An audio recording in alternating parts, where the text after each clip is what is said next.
হরে কৃষ্ণ। সকল সনাতনী ভক্তবৃন্দকে স্বাগতম জানাই। আজকে আমরা শ্রী শ্রী কামিকা একাদশী ব্রত মাহাত্ম্য কথা 2025 আলোচনা করব। যদিও আমরা একই কথা বারবার বলি, কেননা এটা শুধু মনে রাখার জন্য।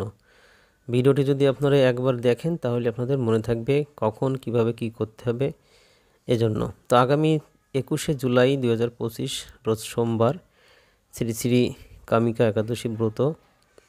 আশা করছি আপনারা সকল সনাতনী বন্ধু যারা আছেন তারা এই একাদশী ব্রত পালন করবেন। একাদশীর আগের দিন আপনারা নিরামিষ আহার গ্রহণ করবেন, আর যারা প্রসাদ ভোজি যারা ভগবানকে ভোগ নিবেদন করে গ্রহণ করেন তাদের তো কোনো সমস্যা নেই। আপনারা রাতের বেলায় 8টা থেকে 9টার মধ্যে খাবার গ্রহণ করে নেবেন এবং খাবার গ্রহণের পরপরই দাঁতটা সুন্দরভাবে মেজে নেবেন, কেননা দাঁতের কোনায় যদি খাদ্যকণা লেগে থাকে তাহলে একাদশী ব্রতটা সম্পূর্ণ নষ্ট হয়ে যাবে। এরপর সকাল সকাল ঘুমিয়ে পড়বেন এবং ভগবানের কাছে প্রার্থনা করবেন, হে ভগবান, আমি যেন একাদশী ব্রত সুন্দরভাবে পালন করতে পারি। তারপর ভোরবেলায় ঘুম থেকে উঠে স্নান আদি সম্পন্ন করে তিলক করে ভগবানের মঙ্গল আরতি করবেন। মঙ্গল আরতি করার পর আপনারা ভগবানকে অর্চন করবেন। এদিনে ভগবানের কোনো একাদশী ব্রত নেই, তাই ভগবানকে যে কোনো প্রসাদ দেওয়া যেতে পারে। তবে আপনি নিজে তো অনুকল্প প্রসাদ গ্রহণ করবেন, তাই পঞ্চরবি শস্য বাদ দিয়ে যা আছে সেটা রান্না করে ভগবানকে ভোগ দিন এবং সেটা আপনি গ্রহণ করতে পারেন। পঞ্চরবি শস্য হচ্ছে ধান, গম, যব, ভুট্টা, সরিষা এবং সরিষা জাতীয় খাবার। এগুলি আপনি এই একাদশীর দিনে অবশ্যই বর্জন করবেন। এখন আমি এই একাদশীর ব্রতের মাহাত্ম্য বর্ণনা করছি। শ্রাবণ মাসের কৃষ্ণপক্ষিয়া কামিকা একাদশী ব্রত কথা ব্রহ্মবৈবর্ত পুরাণে যুধিষ্ঠির শ্রীকৃষ্ণ সংবাদে বলা হয়েছে। এই একাদশীর মাহাত্ম্য শ্রবণে বাষ্প যজ্ঞের ফল লাভ হয়।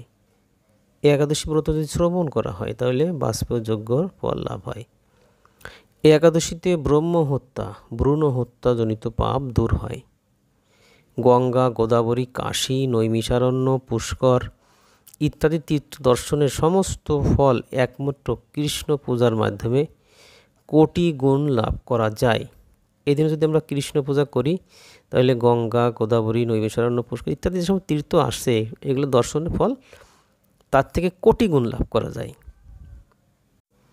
সুতরাং এদিনে ভগবান গোবিন্দের বা কৃষ্ণের পূজা করবেন এবং কৃষ্ণ নাম করবেন, গীতা, ভাগবত এগুলি পাঠ করবেন এবং আপনার সনাতনী বন্ধুবান্ধবদের গীতা ভাগবত পাঠ করে শোনাতে পারেন।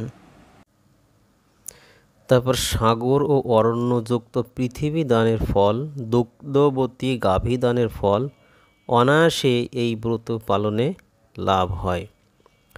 অর্থাৎ গাভী দান করলে যে গাভীতে দুধ হচ্ছে সেই গাভী দান এবং পৃথিবী দানের ফল এই একাদশী ব্রত পালন করলে পাওয়া যায়। রাত্রি জাগরণ করে যারা এই ব্রত পালন করেন তারা কখনো দুঃখ দুর্দশাগ্রস্ত হন না।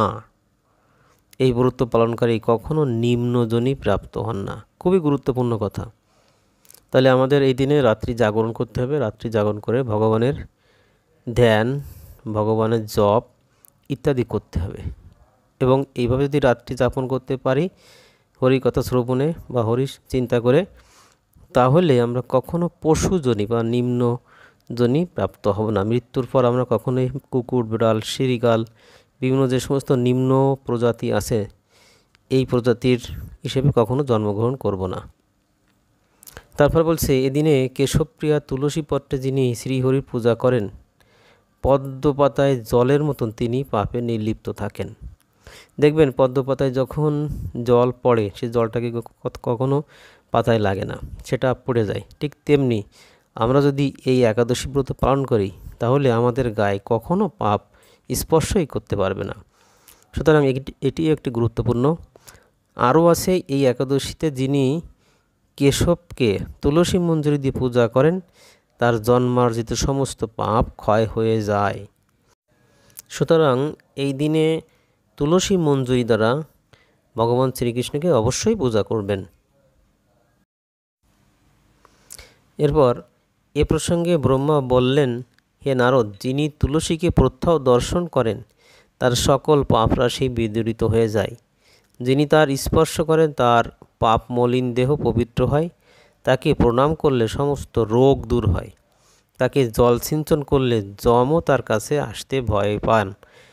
শ্রীহরির চরণে তুলসী অর্পিত হলে ভগবত ভক্তি লাভ হয়। তাই হে কৃষ্ণ ভক্তি প্রদায়িনী, তোমায় প্রণাম করি। তার মানে এই কাজগুলি আপনাকে করতে হবে। তুলসী স্পর্শ করা, তুলসীকে দর্শন করা, তুলসীকে জল প্রদান করা, তুলসীকে প্রদক্ষিণ করা, এগুলো করলে আপনার পাপ তো দূর হবে, সমস্ত রোগব্যাধি দূর হবে, এমনকি সবথেকে দুর্লভ কৃষ্ণ প্রেম সেটাও আপনি লাভ করতে পারবেন। তো একাদশীর দিনে আপনারা এই কাজগুলি করবেন।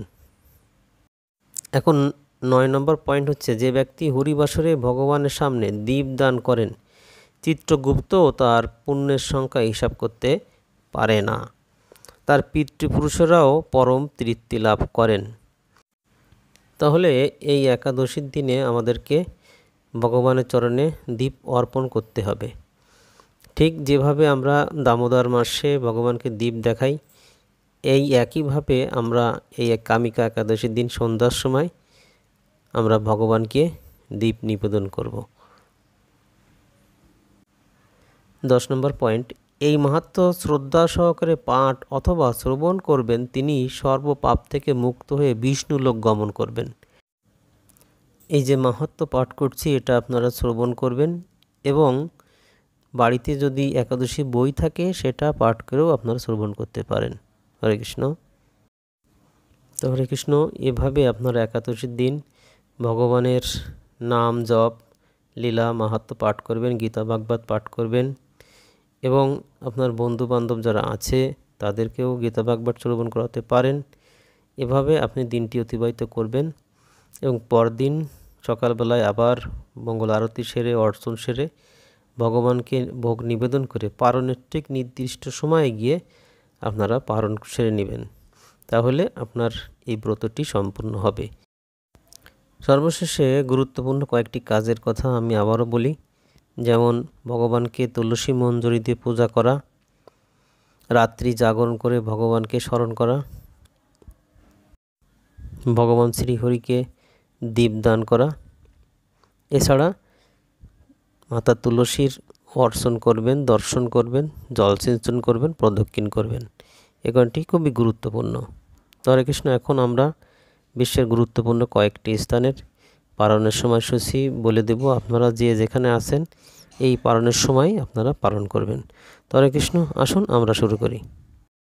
একাদশীর পালন একাদশীর পরদিন মঙ্গলবার সকালে।